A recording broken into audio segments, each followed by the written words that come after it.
भगवान अद्भुत लीला विहारी हैं। जो बल के समुद्र हैं, जितने भी बलवान हैं उन्हीं के अंश से बलशाली हैं।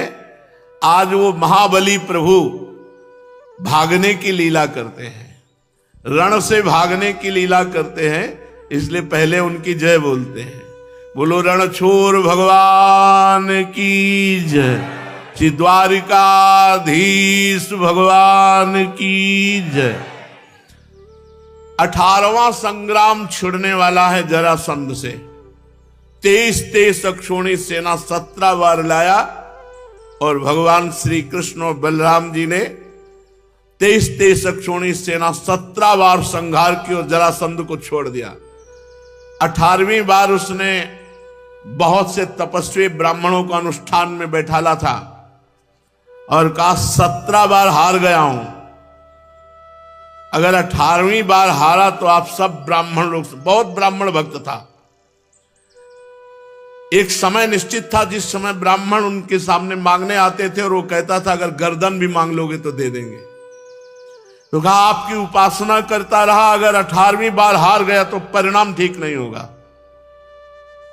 अब सब ब्राह्मण तो भगवान से मनाने लगे, प्रभु अगर आप नहीं हारे तो पता नहीं क्या करे जरासंध। हजारों राजाओं की वो बलि चढ़ाने के लिए बंद किए था, 20,000 शायद ऐसे भैरव बलि देने के लिए, जैसे बकरा बंद किए जाते ऐसे राजाओं को बंद किए था। महाबली जरासंध था, कोई साधारण नहीं था।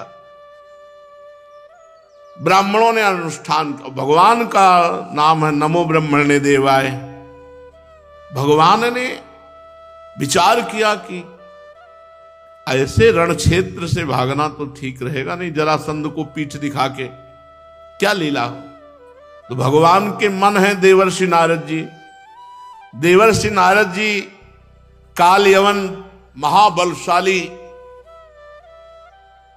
उसके समीप गए। देवर्षि नारद जी एक ऐसे संत हैं, कहीं भी जाए सब जगह सम्मान होता था।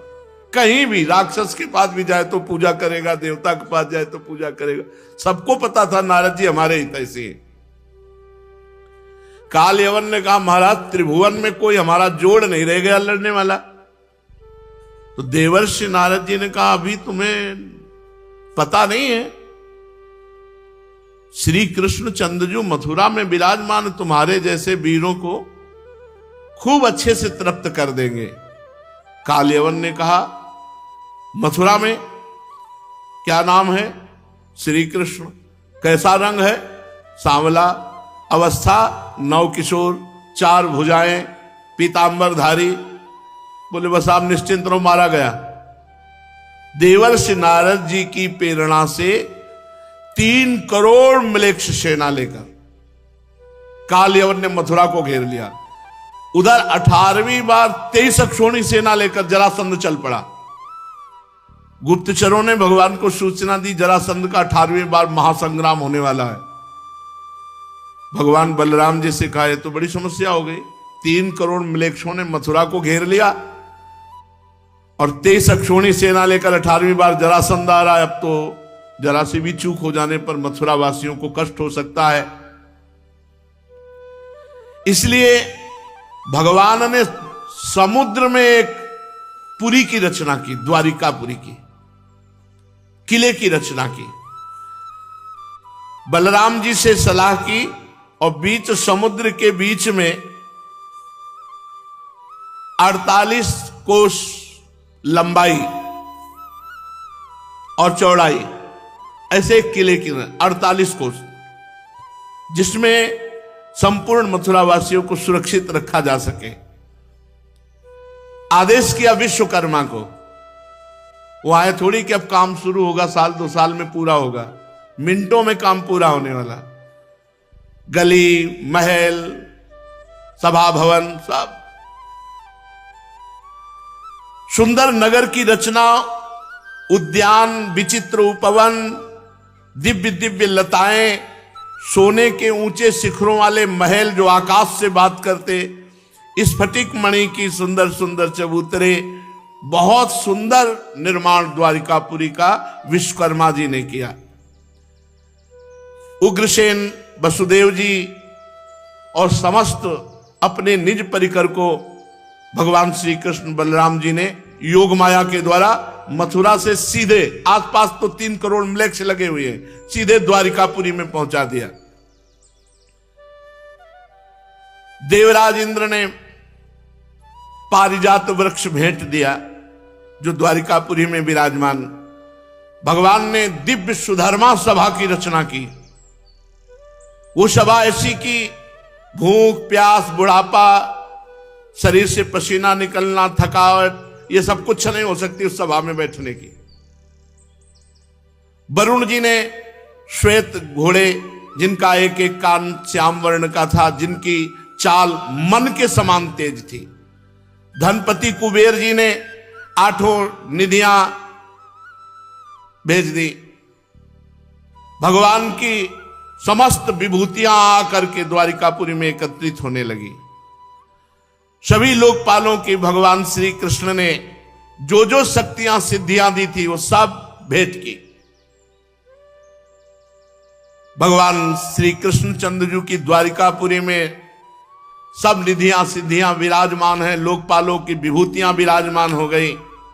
जब देखा कि योग माया के द्वारा सब मथुरावासी सुरक्षित द्वारिकापुरी पहुंच चुके हैं और जो कुछ थोड़ी प्रजा रह गई है उसके लिए बलराम जी को कि एक भी व्यक्ति का कहीं कोई भी अंग भंग ना होने पावे, और गले में कमलों की माला डाली, पीतांबर फहराते हुए मुख्य दरवाजे से मथुरा के निकले। तम विलोक्य विनिष्क्रांत मुज्जिहानमिवोडुपम दर्शनीय तमम श्यामम पीत कौशेयवाससं श्रीवत्स वक्ष संभ्राजत कौस्तुभा मुक्त कंधरम प्रचुदीर्घ चतुर्बाहुम नौ कंजारुणे क्षणम। भगवान जब मथुरा के प्रधान द्वार से निकले उस समय ऐसा मालूम हो रहा था एक साथ कई चंद्रमा उदय हुए हो।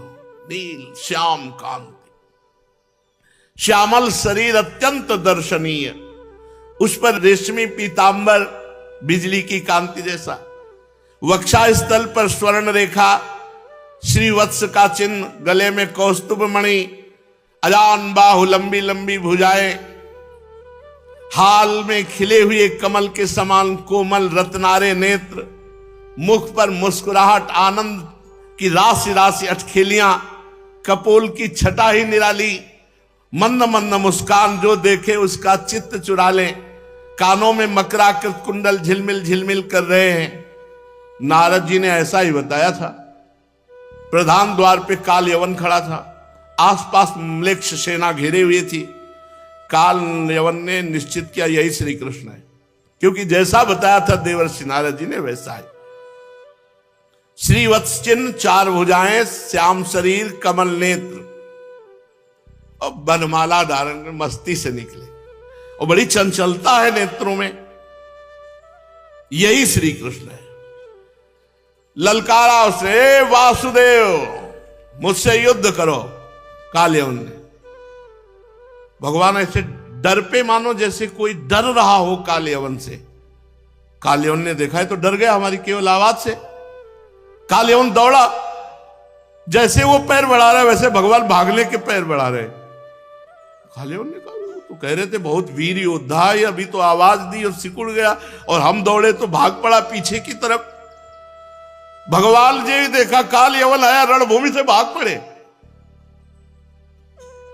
बड़े बड़े योगी जन जिनका ध्यान धरते रहते हैं, कालयवन उनके पीछे दौड़ा। भगवान रण छोड़कर भागे। कालयवन को इतनी दूरी बनाए थे कि अब पकड़ा तब पकड़ा। भगवान से कहता, अरे आपकी इतनी महिमा है वासुदेव, कैसे तुम भाग रहे हो, थोड़ा तो हमसे युद्ध करो। भगवान और भाग रहे, पीतांबर कस के। कालयवन पीछे भागा, भगवान एक गुफा में घुस गए। कालयवन उसके पीछे पीछे आवाज करता हो जा रहा, अरे यशस्वी यदुवंश में पैदा हुए हो, युद्ध छोड़कर भाग रहे हो, तुम तो इतने बड़े वीर हो कि कंस को मार दिया, थोड़ा तो रुको, हमारी भुजाओं का तो आनंद लो। भगवान गुफा में चले गए। अभी उसके इतने भाग्य नहीं थे कि भगवान का स्पर्श पा लेते। वो आक्षेप करता रहा, भगवान गुफा में प्रवेश कर गए। काल यवन भी पीछे गुस्साता हुआ प्रवेश किया, तो वहां सो रहे थे महाराज मुचकुंद। भगवान ने अपना पीतांबर उड़ा दिया। काल यवन ने सोचा कि इतनी जल्दी सो गया, ये इतनी दूर तो मुझे भगा के लाया और यहां इस प्रकार सो रहा है मानो साधु बाबा कोई पहले से ध्यानस्थ सो रहा हो। अभी हमारा परिचय नहीं जानता। काल यवन ने गुस्सा के एक लात मारी कस के। जो ही लात मारी सोई, जो सो रहे थे वो उठ गए। जो ही उठे और आंख खोली सोई, वो आग लग गई काल यवन के शरीर में, भस्म हो गया। देखते ही मुचकुंद महाराज के काल यवन के शरीर में आग लग गई, तत्काल भस्म हो गया।